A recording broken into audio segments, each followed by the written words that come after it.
एक बार फिर लगी है न्यूज़ 11 भारत की खबर पर सत्यता की मुहर।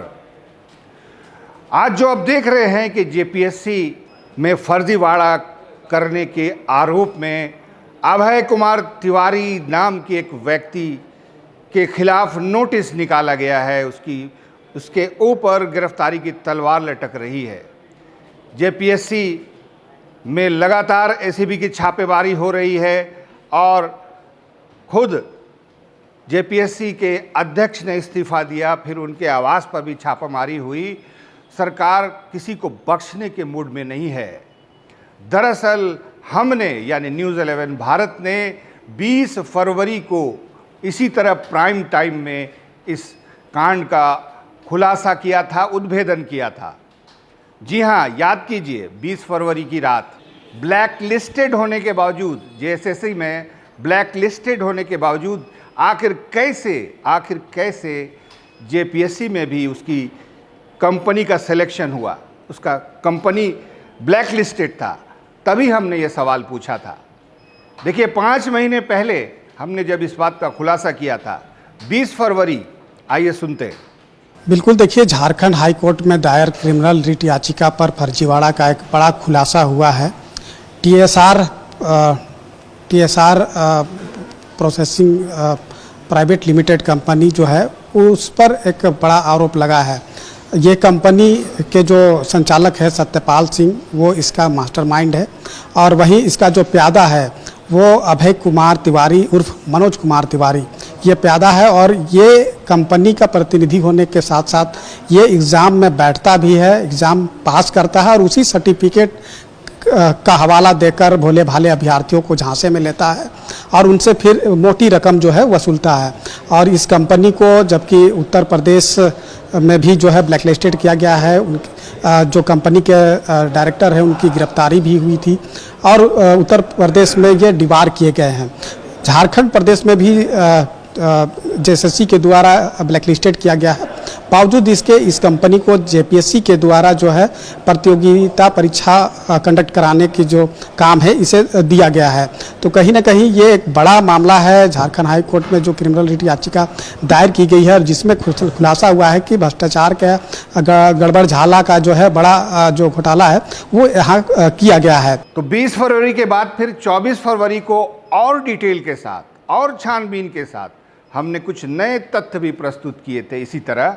और हमने बताया था कि ये जो व्यक्ति है ये बहुत बड़ा फर्जीवाड़ा करने वाला व्यक्ति है। हाँ, बिल्कुल सही सवाल है। और ये जो प्रकरण है, चूंकि ये रिट याचिका इसकी डाली गई है, उसमें तो ये सब कुछ सवाल हैं ही, लेकिन सवालों में एक बहुत महत्वपूर्ण सवाल ये है कि अभय कुमार और मनोज कुमार दोनों एक ही नाम का व्यक्ति है और सभी परीक्षाओं की शैक्षणिक योग्यताएं अलग अलग होती हैं, अर्हताएं अलग अलग होती हैं।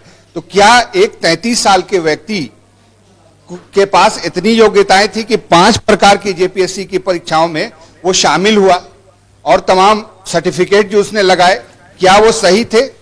ये भी जांच अलग से कराने के लिए एक उच्च स्तरीय जांच कमेटी होनी चाहिए जो ये तय करे और ये बताए कि 5 परीक्षाओं में एक व्यक्ति शामिल हो रहा है, उसकी अलग अलग योग्यताएं हैं। तो कौन कौन से डॉक्यूमेंट सबमिट हुए, किस किस के हाथों से गुजरे, किस किस ने उसको ओके किया और फिर बाद में वो उसने परीक्षाएं भी दी।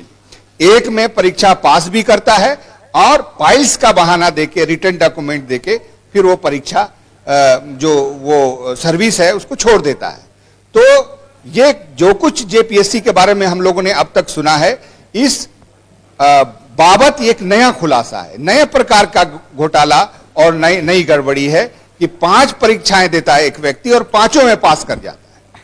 इसने बाकायदा खुद को पास करवाया एक एग्जाम में और फिर उसको छोड़ दिया। आप समझ लीजिए कि उसके बाएं हाथ का खेल रहा होगा किसी भी कॉम्पिटिटिव एग्जाम को पास करने में।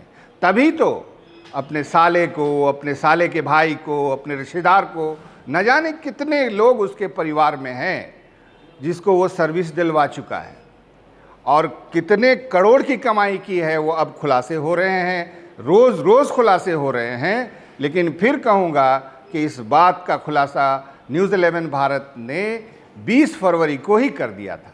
अब अगर 1 महीने बाद ही कार्रवाई कर दी जाती, तब आज ज़रूर अभय कुमार तिवारी झारखंड पुलिस के शिकंजे में होता। अब तो ना जाने कहाँ वो बैठकर आराम से शिकंजी पी रहा होगा किसी बीच पर।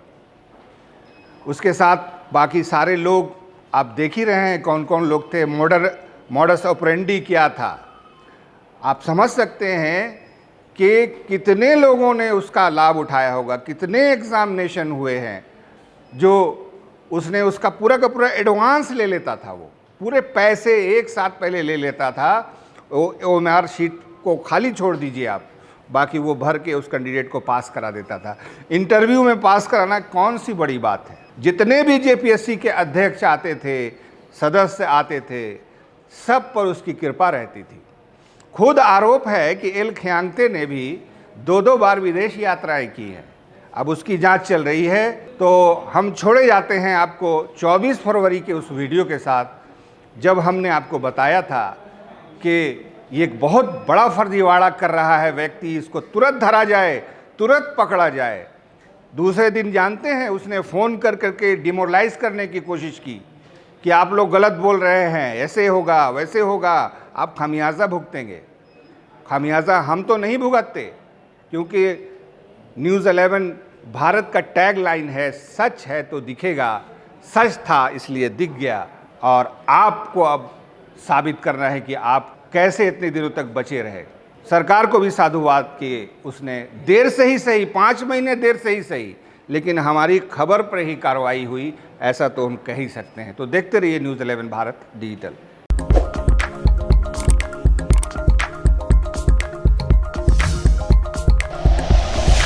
Like and share videos, subscribe करें हमारा चैनल और प्रेस करें बेल आइकॉन। न्यूज़ 11 भारत, सच है तो दिखेगा।